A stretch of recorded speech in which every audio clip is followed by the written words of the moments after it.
Un tribunal confirma la condena de 9 años de cárcel a Javier Duarte. Solo 9 años, ¿eh?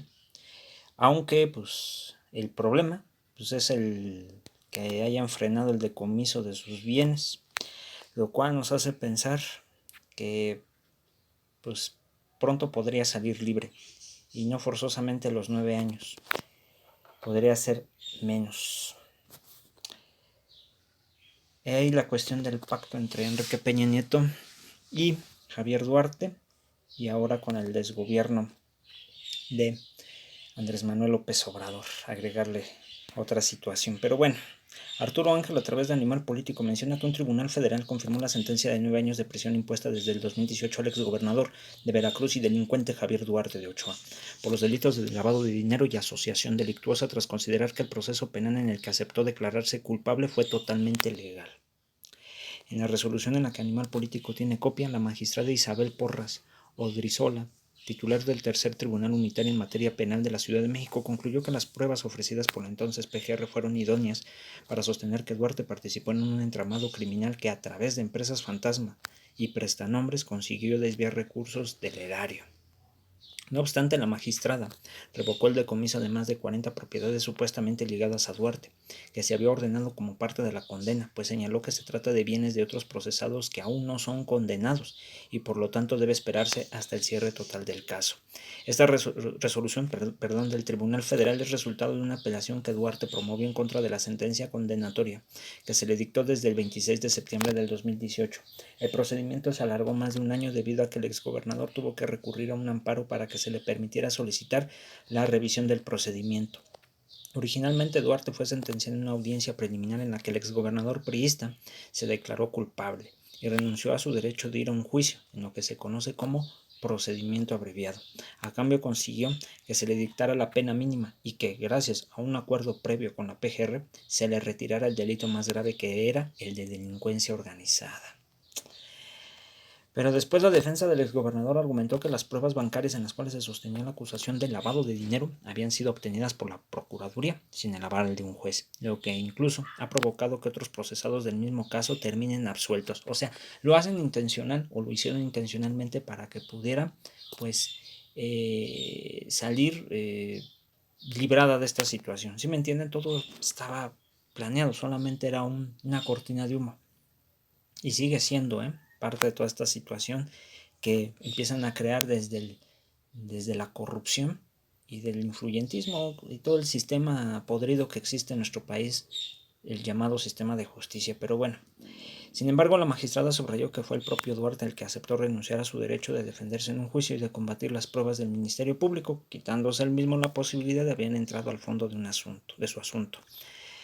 La sentencia se funda en los hechos y las pruebas aceptadas por el acusado. Es inadmisible que en la apelación se analicen aspectos que ya fueron previamente convenidos, expresamente aceptados ante el juez de control en cuanto al delito y la responsabilidad. Lo único exigible ante el juez y luego ante el tribunal es que los datos de prueba sean suficientes e idóneos, concluye la magistrada. Para llegar a la conclusión ya señalada, la magistrada Porras Odrizola analizó dos aspectos centrales: que el proceso abreviado se hubiera desarrollado conforme marca la ley, lo que incluye que Duarte conociera las consecuencias, y que las pruebas referidas por la PGR tuvieran la suficiente lógica para sustentar la presunción en la que se cometieron los delitos. En cuanto al tema de la forma en cómo se llevó el proceso abreviado, la magistrada consideró que fue correcto, dado que el juez a cargo del caso, Marco Antonio Fuerte Tapia, explicó detenidamente al exgobernador de que se trataba de un proceso abreviado y de los derechos a los que renunciaba si no llegaban a juicio. Los audios originales de cómo se llevó la audiencia y cómo se realizó este procedimiento ya fueron publicados por Animal Político. En síntesis, el juez le pregunta a Duarte si accede a declararse culpable sin ir a juicio, y dejando de lado pues la posibilidad de combatir con sus propias pruebas los señalamientos en su contra, lo que el exgobernador acepta. En cuanto al tema de los datos de prueba presentados por la PGR, que ya no fueron desahogados, pues no se llegó a juicio, la magistrada considera que estos son idóneos para sostener la acusación consistente en que Javier Duarte, durante los años 2011 a 2016, pues dirigió una organización criminal que, a partir de compañías fachada y prestanombres, desvió recursos del erario de Veracruz para luego ser aprovechados con fines personales. En la resolución, la magistrada enumera 46 distintas pruebas en las que se encuentran dictámenes periciales, operaciones financieras, actas notariales, documentos de otros tipos y las declaraciones y confesiones de personas ligadas a las operaciones irregulares que participaron o conocieron de los hechos.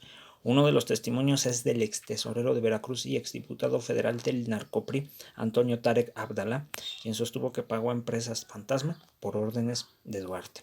Cabe señalar que la defensa de Karime Macías, esposa del exgobernador, ya ha denunciado a Tarek por falsedad de declaraciones.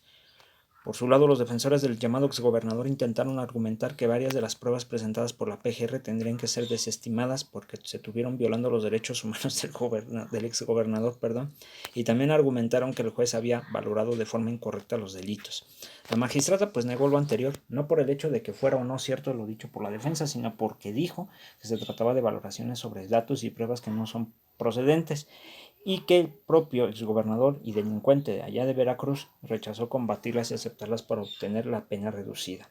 En su resolución, la magistrada también consideró como correcta la multa de 58,890 pesos que se le impuso a Javier Duarte por los dos delitos, así como la amonestación verbal que se le dictó para no incurrir de nuevo en estas actividades y la pérdida de sus derechos políticos durante el tiempo en que dure la condena. Lo que sí revocó, al menos temporalmente, fue el decomiso de los bienes dictados en la sentencia original, pues se trata de propiedades ligadas a otras personas que siguen en proceso o no han sido detenidos y en donde hay que esperar a la resolución de dichos procesos. ¿Será cierto que estos 40 bienes no son de él? Es muy raro, compas. Yo les digo, aquí hay un problema muy grave, pero bueno. Se trata de, aquí ya dicen 41 propiedades en las que se encuentran 21 terrenos ejidales en Campeche, 20 casas y departamentos ubicados en Veracruz, Ciudad de México, Estado de México y Guerrero. Aunque también creo que compas, en esta situación las dejó a prestanombres para que esas propiedades las pueda recuperar después.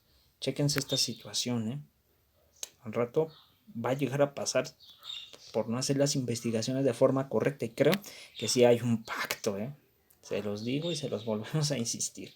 La resolución del tercer tribunal unitario en materia penal deja firme la condena impuesta de 9 años de cárcel a Javier Duarte por estos delitos. Como dicho periodo comenzó a computarse desde que fue detenido en abril del 2017, al exgobernador le restarían casi 6 años para recuperar su libertad. Duarte y sus abogados cuentan aún con algunas alternativas como promover una demanda de amparo directo en contra de la condena, en la que podría argumentar violaciones a sus derechos constitucionales. Además, una vez que cumpla más de la mitad de su pena, podrá iniciar los trámites para que su liberación se lleve a cabo de forma anticipada, aunque esto depende de que los jueces lo avalen. Cabe recordar que en contra de Duarte hay otros casos pendientes, pero esta condena es la única que lo mantiene hoy privado de su libertad. Pues hasta huele a impunidad, porque 9 años no son suficientes, compas. Hay más casos y ojalá vayan saliendo, porque se va a salir bien librado, Este delincuentazo va a salir bien librado y lo demás pues va a quedar en impunidad y son casos todavía graves. Desaparición forzada, delincuencia organizada, entre otras que pues ya le quitaron lo de la delincuencia organizada y no, hay pruebas de ello. Y la cuestión es si pudo haber un pacto entre Enrique Peña Nieto y Javier Duarte. Aquí queda aclarado el asunto, compas. Aquí queda aclarado. Y luego Andrés Manuel, pues obviamente también se va a lavar las manos. Va a decir, no, pues es que ahí los dejo a los jueces y hay que hagan lo que quieran. Pues no. Él también tiene que estar velando, revisando que las cosas se hagan bien, porque como presidente, pues tiene que velar por los intereses del pueblo mexicano y en este caso el pueblo de Veracruz. Es el pueblo de Veracruz, no es el pueblo de otro país, ¿no? Ahí tendría que ser un tribunal internacional. Estamos hablando de México. Y claramente se ve que hay impunidad, aunque haya 9 años, no son suficientes. Él sabe que portándose bien, entre comillas, pues puede salir librado de esto. Por eso se los digo, 9 años no son nada, compas. Se pueden reducir hasta 6 años. En fin. Ya tenía todo pactado, tenía todo arreglado y ahí lo tienen. Se los dejo, compas. Saludos.